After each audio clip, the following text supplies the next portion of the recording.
அண்ணா பல்கலை மாணவி பாலியல் வன்கொடுமை சம்பவம் தொடர்பாக உண்மை கண்டறியும் குழு அமைக்கப்பட்டுள்ளது.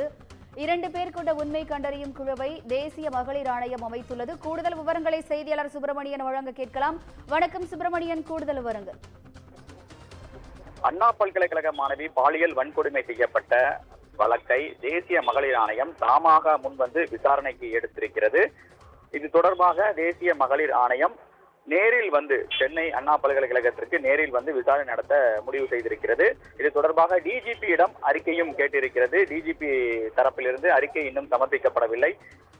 அதன் காரணமாக இந்த தேசிய மகளிர் ஆணையத்தின் சார்பாக அமைக்கப்பட்டிருக்கக்கூடிய 2 பேர் கொண்ட குழு அமைப்பு வருகிற திங்கட்கிழமை சென்னைக்கு வந்து அண்ணா பல்கலைக்கழகம் உள்ளிட்ட கோட்டூர்புரம் காவல் நிலையம் ஆகிய இடங்களில் விசாரணை நடத்த முடிவு செய்திருக்கிறார்கள்.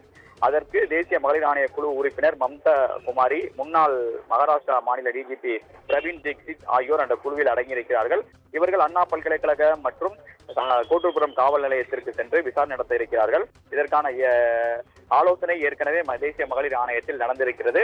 டிஜிபியிடம் அறிக்கை வந்த பிறகு இவர்கள் சென்னைக்கு வந்து விசாரணை நடத்த முடிவு செய்திருப்பதாக தகவல்கள் தெரிய வந்திருக்கிறது.